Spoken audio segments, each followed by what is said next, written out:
दो सेनेट की सीट्स खाली हुई हैं। हमारे निसार अहमद खोड़ो साहब जो सेनेटर थे और उनकी टर्म 2027 में ख़त्म होनी थी, वो सूबाई असम्बली के मेंबर इलेक्ट हुए हैं। उसके साथ साथ जाम मेहताब बहर साहब जो पाकिस्तान पीपल्स पार्टी के सेनेटर थे और उनकी भी टर्म 2027 में ख़त्म होनी थी, वो भी as member provincial assembly elect हुए हैं। ये दो सीटें खाली हुई, इलेक्शन कमीशन ने उसका स्केड्यूल दिया और आज आखिरी दिन है नॉमिनेशंस जमा कराने का। पाकिस्तान पीपल्स पार्टी की लीडरशिप की तरफ से जाम सैफुल्लाह खान धारेजो और असलम अबड़ो साहब, इन दोनों को सेनेट के लिए नॉमिनेट किया गया है। आप जाम साहब को मेरे तो पुराने साथी हैं, 2002 में हम सूबाई असम्बली के मेंबर साथ थे, वो उससे भी पहले। और जाम साहब को ये इंशाल्लाह ताला होगा फ़ख्र हासिल के वो सूबाई असम्बली, कौमी असम्बली और इंशाल्लाह ताला अब सेनेट के मेंबर भी बनेंगे। उसके साथ साथ असलम अबड़ो साहब भी पिछली असम्बली में मेंबर थे सूबाई असम्बली के। उससे पहले पाकिस्तान पीपल्स पार्टी डिस्ट्रिक्ट जैकबाद के सदर रहे हैं, पार्टी के पुराने कारकुन हैं।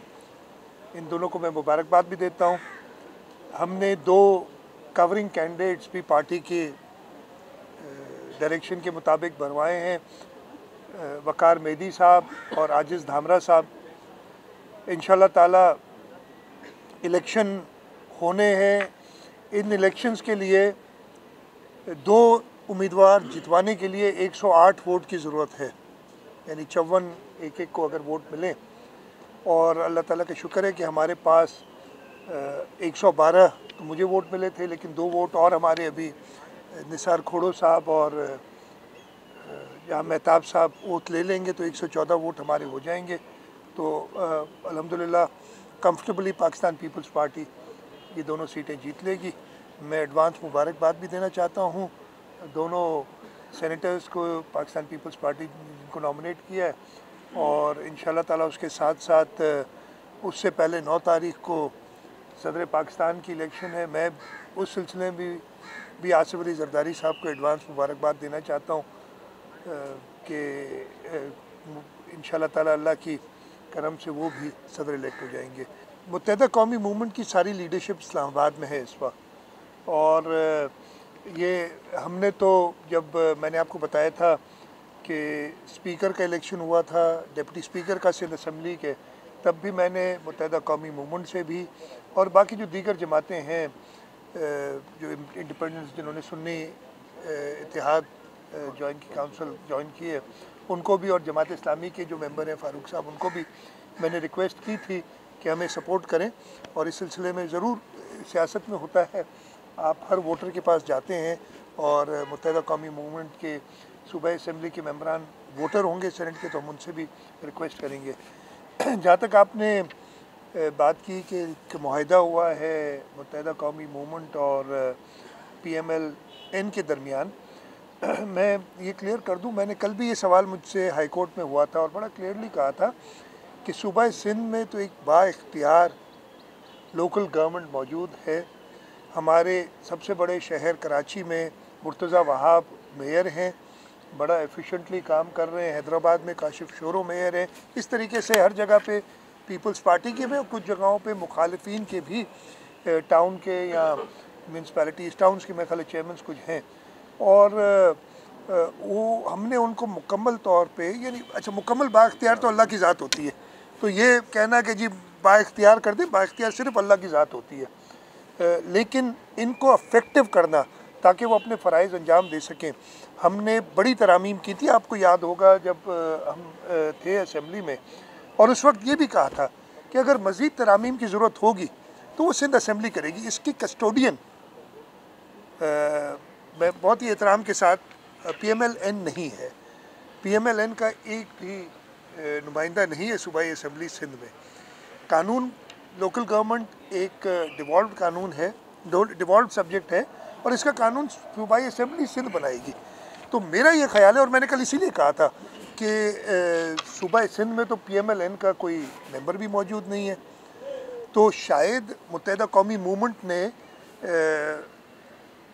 जो सिंध के अंदर हमने इस्लाहात किए लोकल गवर्नमेंट सिस्टम के अंदर, उनसे इम्प्रेस होके, मुझे अब उर्दू का लफ्ज़ नहीं पता होगा सही, मुतासिर होके शायद उन्होंने पंजाब के लिए उन्हें कहा है। बड़े क्लियर, मतलब इससे और तो मुझे समझ नहीं आती बात कि पंजाब में भी आप इसी तरीके, पंजाब में तो लोकल गवर्नमेंट हुकूमत ही नहीं है। तो ये दोनों का मुआहिदा हुआ है कि सिंध में जो, और मैं इसके साथ साथ ये भी मैंने कल भी कहा था, बड़ा क्लियरली कहता हूँ कि कोई चीज़ भी हरफ आखिर नहीं होती।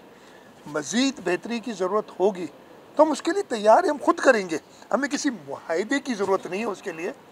हम उसके लिए सिंध के लोगों के लिए, सिंध के शहरी और देही इलाकों के लोगों के लिए लोकल गवर्नमेंट सिस्टम में अगर मज़ीद इस्लाहात की ज़रूरत होगी तो हम खुद करेंगे। और मुत्तहिदा कौमी मूवमेंट जो कि एक रखती है स्टेक सूबा सिंध के अंदर, उनसे भी बात करेंगे।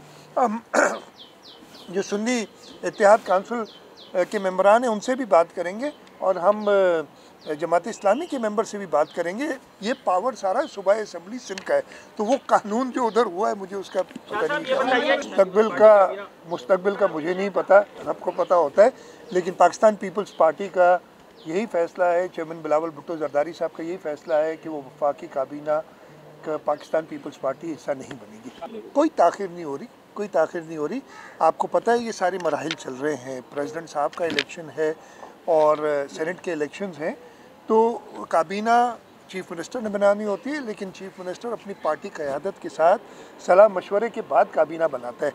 तो मैंने ज़रूर उनसे मशवरा करने और इंशाल्लाह ताला टाइमली एक अच्छी टीम आपके सामने पेश करेंगे जो इस सूबे के मसाइल को हल करने के लिए और उस सूबे की तरक्की के लिए काम करेगी। इसमें तो मुझे 2-3 घंटे की तकरीर करनी पड़ेगी आप कुछ समझे। लेकिन देखें, मैंने तरजीहात बताई हैं, जो मैं दोबारा बता देता हूँ, चौथी पाँचवीं बार बता रहा हूँ। तरजीहात एक बार बताई जाती है, बार बार नहीं, लेकिन मैं फिर बता देता हूँ आपके इत्तला के लिए। सबसे पहले हर हुकूमत का काम होता है कि एक लॉ एंड ऑर्डर की सिचुएशन से में अमन अमान की सूरत हाल बेहतर हो। पहली तरजीह तो हर हुकूमत की, और ये उसूल अगर कायद-ए-आज़म मोहम्मद अली जिन्ना की तकरीर आप सुनेंगे तो उन्होंने भी कहा था 11 अगस्त की तकरीर 1947 वाली, कि प्राइमरी रिस्पॉन्सिबिलिटी हर हुकूमत की, law and order provincial subject तो सबसे पहली रिस्पॉन्सिबिलिटी है। उसके साथ साथ मैंने बताया सबको कि हमारा मंशूर है पाकिस्तान पीपल्स पार्टी का, चेयरमैन बिलावल भुट्टो जरदारी साहब के 3 पॉइंट्स थे, 10 पॉइंट्स थे जो उन्होंने दिए थे, और हम सिंध सूबे के हवाले से उन 10 पॉइंट्स पे काम करेंगे। और जहाँ जहाँ सिंध सूबे का इख्तियार है, अब ज़रूर वो जो सारे मंशूर था वो वफाकी हुकूमत के हवाले से कि वफाकी हुकूमत भी होगी, लेकिन उसके बावजूद हम चेयरमैन बिलावल भुट्टो जरदारी साहब, सदर आसिफ अली जरदारी साहब की रहबरी में उनकी हिदायतों पे उन 10 नुकात पे काम करेंगे। एक चीज़ और जो मैं पहले भी बता चुका हूँ कि एक टास्क है जो चेयरमैन साहब ने कहा है, और पार्लियामेंट्री पार्टी मीटिंग में जब उन्होंने मुझे नॉमिनेट किया था एज चीफ मिनिस्टर का कैंडिडेट, तो उस पर भी उन्होंने कहा था कि जी पीने के पानी के हवाले से मेरी तरजीह होगी, तो ये हमारी तरजीहात होंगी। मुझे काफ़ी कहा जा रहा है कि जी फ़लानी जगह ये हुआ, मैं किसी और से कंपैरिजन नहीं चाहता। कंपैरिजन करेंगे तो फिर कंपैरिजन मैं खैर उस पर कुछ नहीं कहता वो, लेकिन ये जो सिंध हुकूमत पाकिस्तान पीपल्स पार्टी की मुसलसल चौथी बार बन रही है इधर, 2008, 2013, 2018 और 2024, ये कंटिन्यूएशन है सूबे के लोगों की खिदमत की। ऐसा नहीं कि पहली बार बने और हम एक नई तरजीहात बताएंगे। और अल्हम्दुलिल्लाह अल्लाह ताला का शुक्र है कि सूबे के लोगों ने एक्नॉलेज किया है पाकिस्तान पीपल्स पार्टी की खिदमत को और पाकिस्तान पीपल्स पार्टी के काम को। यही वजह है कि हर दफ़े हम पहले से भी ज़्यादा सीटें लेते हैं, पहले से भी ज़्यादा वोट लेते हैं, लेकिन इस वक्त ये मुझे बड़ा एहसास है कि सिंध के लोगों ने एक बहुत बड़ा मैंडेट हमें दिया है। कभी भी हम 2/3 मेजॉरिटी नहीं लेके आ सके इस सूबे के अंदर। वो मैंडेट मिलने के बाद हमें एक्स्ट्रा मेहनत करनी पड़ेगी, रिस्पॉन्सिबिलिटी हमारे ऊपर और ज़्यादा आ जाती है, और इसका इंशाल्लाह ताला जो मेरी टीम आएगी काबीना की, उनको भी एहसास है, सब सूबाई असम्बली के मेंबरान जिनको लोगों ने वोट दे के कामयाब किया है उनको भी एहसास है। तो वो हम पहले से ज़्यादा हमें मेहनत करनी पड़ेगी और इंशाल्लाह ताला हम करेंगे। देखिए, एक बहुत बड़ा चैलेंज है महंगाई, वैसे ही गरीब आदमी के ऊपर एक बहुत बड़ा बोझ महंगाई का आ गया है, और इमीडिएटली जैसे फेडरल गवर्नमेंट आती है उन्होंने आज मुझे नहीं ख्याल, हो सकता है अभी तक इंतखाबात हो गए हों, रिज़ल्ट आ गई है, अभी चल रहा है, तो वो रिज़ल्ट आ जाएगी। मियाँ शहबाज शरीफ साहब प्राइम मिनिस्टर बन जाएंगे, कल उनका ओथ है और कल वफाकी हुकूमत आ जाएगी। उनका सबसे पहला काम यही होगा कि शायद वो जो माशी सूरत हाल है उस पर काम करें। हमारी उनसे यही एडवाइस है, और ये चेयरमैन बिलावल भुट्टो ज़रदारी साहब कई बार कह चुके हैं कि जो महंगाई का बोझ है वो गरीबों से हटा के, जो कि अशराफिया है, जिनको सब्सिडीज़ दी जाती हैं, जो वफाक के अंदर वजारतें ऐसी हैं जिनकी उधर डिवोल्यूशन के बाद कोई ज़रूरत नहीं है, उनको ख़त्म करें और गरीबों के ऊपर से वो महंगाई का बोझ, इसलिए कि महंगाई किस चीज़ से होती है, सबसे बड़ा हमारे ऊपर जो इफ़ेक्ट आता है वो तेल की कीमतों से आता है, इसलिए कि उसकी इफ़ेक्ट हर इंडस्ट्री, हर शोबे में आ जाते हैं और वो वफाक के वाले होता है।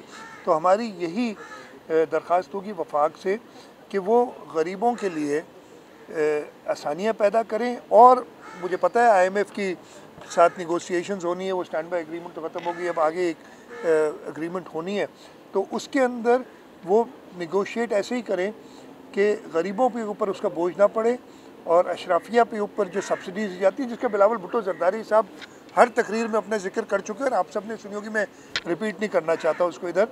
और जहाँ तक सिंध हुकूमत का ताल्लुक़ है, मैं पूरी कोशिश करूँगा कि हमारी इंतज़ामिया जो कीमतें मुकर्रर हों उन पे अमल दरामद कराए, और उसके साथ साथ मैं दुकानदारों से भी दरख्वास्त करूँगा कि अवाम इस वक्त बहुत ज़्यादा शदीद तकलीफ़ में है। दुनिया भर में तो ये होता है, और ये मैं पहले भी कह चुका हूँ कि जो बाकी त्यौहार होते हैं, अगर क्रिश्चियंस का क्रिसमस होता है तो उस ज़माने में सेलें लग जाती हैं, मैं भी कुछ अर्सा बाहर रहा हूँ और चीज़ें सस्ती हो जाती हैं। हमारे यहाँ अनफॉर्चुनेटली रमज़ान के महीने में कीमतें और बढ़ जाती हैं, तो ये हमारे लिए एक इबादत का महीना है, उसके बाद एक बड़ा त्यौहार आता है हमारा, तो दुकानदार भी ये सोच के कीमतें अपनी लोगों के साथ कोई ज़्यादती ऐसी ना करें और कीमतें जो मुकर्रर हो उन्हीं पे लें। मैंने अभी मुशावरत नहीं हुई है मेरी पार्टी से, तो मैं नए पुरानों की बात नहीं करता। मैं आपसे ये वादा कर सकता हूँ कि 114 में से 3 निकालें, 111 मेंबर हैं, बड़ी चॉइस है हमारे पास, तो इंशाल्लाह ताला अच्छे लोग आएंगे। देखिए, अगर कोई भी हुकूमत के साथ, हुकूमत का दिल बड़ा होता है, कोई भी हुकूमत के साथ बात करना चाहेगा तो हम मना नहीं करेंगे, हम बिल्कुल बात करेंगे उनसे। उनके जो एतराज़ात हैं वो हुकूमत से नहीं है, अगर उनके एतराज़ात इलेक्शन कमीशन के साथ है तो उधर एतराज़ात तो हमारे भी हैं, और बिलावल भुट्टो ज़रदारी साहब ने पहले दिन ही बताया था, हमें भी कई जगहों पे एतराज़ात हैं, लेकिन हम एक कानूनी तरीका अपना रहे हैं। हम पिटिशन्स ट्राइब्यूनल्स में डालेंगे और हम अब कानूनी तौर से जाएंगे, हम मुल्क को गैर मुस्तकिम। और मुझे वैसे वो GDA का मैं कहना नहीं चाहता था, लेकिन आपने सवाल कर लिया है, एहतजाज समझ नहीं आती, वो सीटों पे खड़ी कितनी पे हुए थे पूरे सिंध में, ज़रा हिसाब लगा लें। अच्छा, मुझे बड़ी हैरत है, इलेक्शंस के 2-4 दिन बाद या 3 या 4 दिन बाद पीर साहब वगैरह बड़े मोहतरम है, उन्होंने ऐलान किया था कि मेरे उम्मीदवार असम्बली का हिस्सा नहीं बनेंगे, लेकिन उसके अगले दिन उन्होंने अपने एक्सपेंसेस जमा कराए, नोटिफाई करा दिया अपने आप को। पीर साहब की बात भी नहीं मानते अब तो वो, मुझे बड़ा अफसोस इस बात का हुआ है।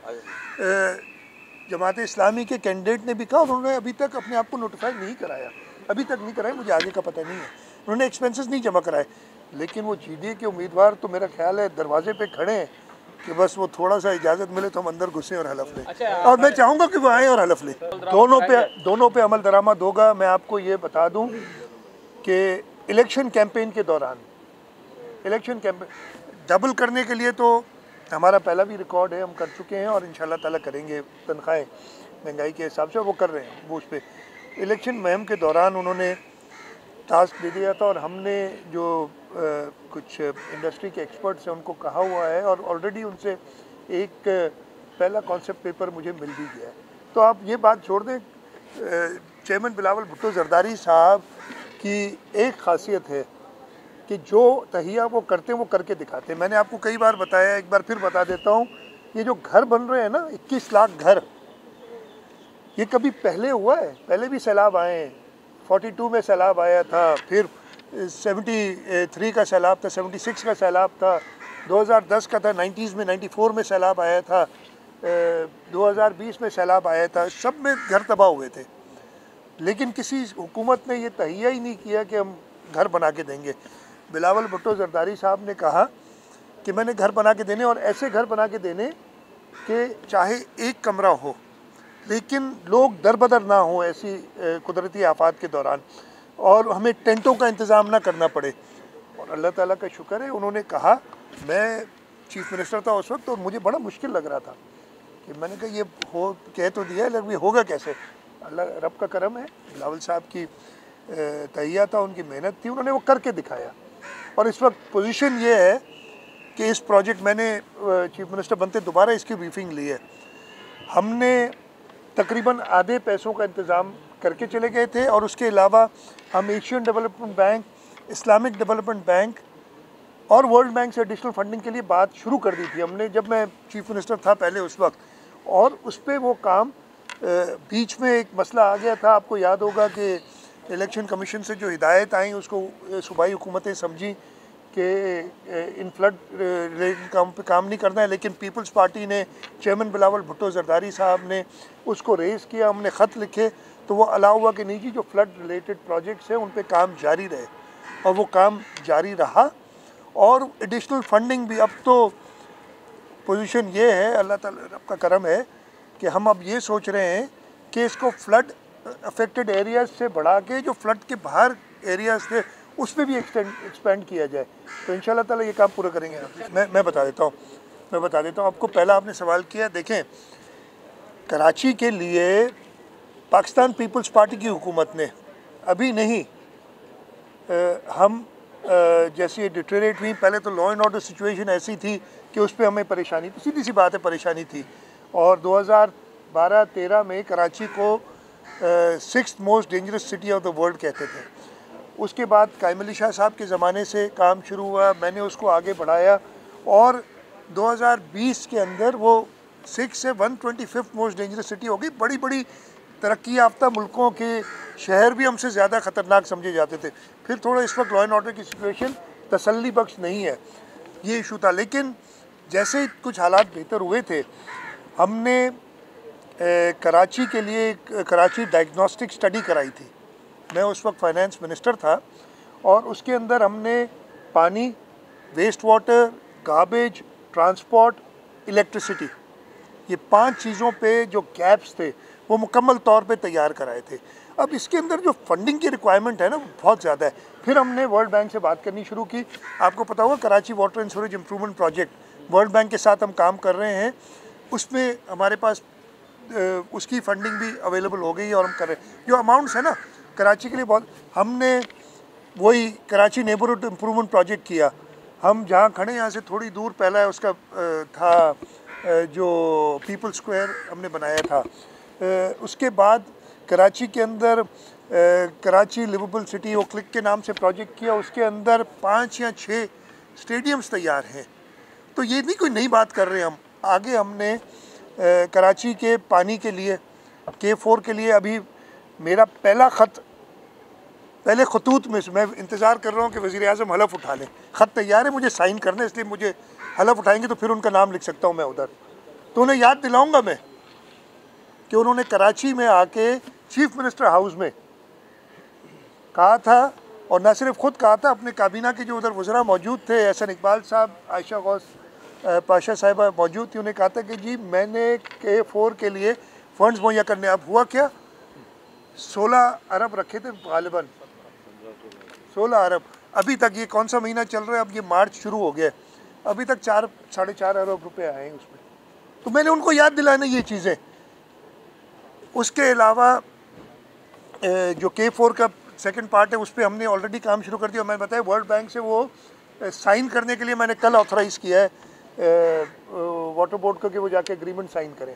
तो हमारी ये सोच चलती रही है, और इंशाल्लाह ताला कराची को जिन्होंने ख़राब किया है